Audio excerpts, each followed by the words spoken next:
qui je suis. Donc, je m'appelle Séverine Mathieu, je suis une réalisatrice de films, plutôt documentaire, mais un peu de fiction. J'habite à Marseille depuis une quinzaine d'années. J'ai quitté Paris parce que j'avais envie de sortir de cette bulle et de l'urbain pour aller vivre à Marseille et pour me rapprocher des gens, je crois, et pour me rapprocher de leurs histoires. J'avais envie de rencontrer d'autres histoires, des histoires qui soient pas, voilà, qui soient liées à un territoire, parce que finalement, je crois que nos histoires sont liées à notre environnement et à la géographie qui nous entoure. Voilà, donc j'ai essayé de me rapprocher de la réalité, enfin en tout cas de descendre un peu sur terre en allant à Marseille. Comment je suis devenue réalisatrice ? Parce que je l'ai décidé. Parce que je l'ai voulu tôt, à 17 ans. Et après ça demande beaucoup de persévérance, beaucoup d'opiniâtreté. Et finalement, j'ai jamais lâché.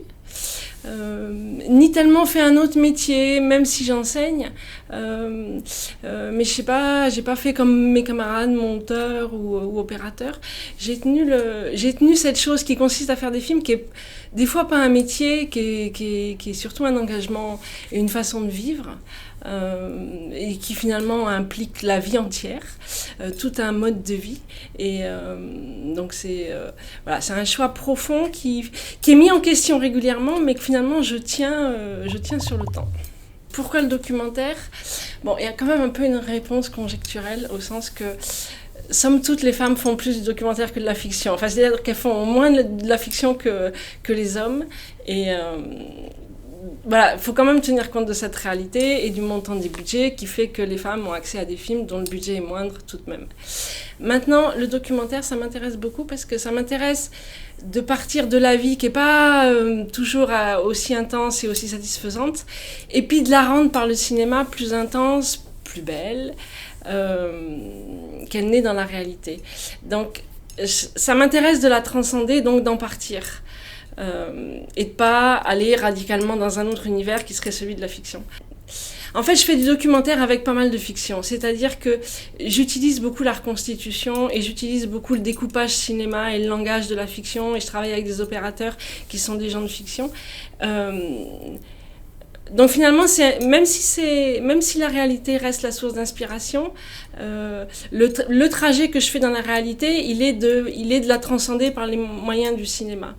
Parce que ça me permet, en fait, les films que je fais sont beaucoup faits avec les gens, c'est-à-dire que j'associe beaucoup les gens, ce qu'on appelle les amateurs, au trajet créatif.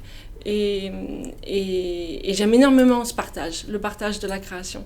Et le documentaire est assez excitant parce qu'on rencontre l'autre dans toute sa vérité. Et en plus, quand on l'associe à la création, il y a comme ça une sorte d'inspiration commune qui se crée et qui s'enroule et qui fait qu'on est surpris. Voilà, la réalité me surprend beaucoup. C'est pour ça que je crois que je refais toujours le choix du documentaire. Le film que je fais actuellement parle de ce qu'on appelle des usagers de la psychiatrie, mais que moi j'aime bien appeler des fous, parce qu'eux-mêmes se nomment comme ça, et eux-mêmes parlent de leur folie, et que c'est un mot finalement qui va plus vite, et qui est plus complexe que juste usagers de la psychiatrie. Et je regarde comment ils s'inscrivent dans la ville, comment après toutes ces années 80-90 qui les ont ramenés vers la ville, finalement ils s'y inscrivent. Comment ils arrivent à faire un trajet vers nous qui ne sommes pas fous, et comment moi j'arrive à faire un trajet vers eux, moi qui ne suis pas folle, et comment dans cette rencontre à deux sens, on arrive à créer un espace où on s'amuse ensemble. Moi, je peux essayer de rentrer un peu dans leur folie, et eux peuvent jouer avec leur folie, maîtrisant qu'est-ce qu'ils montrent, à qui, comment et pourquoi. Donc voilà, ce qui m'intéresse, c'est le trajet que raison et déraison font l'une vers l'autre, et le film ouvre un espace où on peut jouer ensemble. Et un coup de cœur ou un coup de gueule.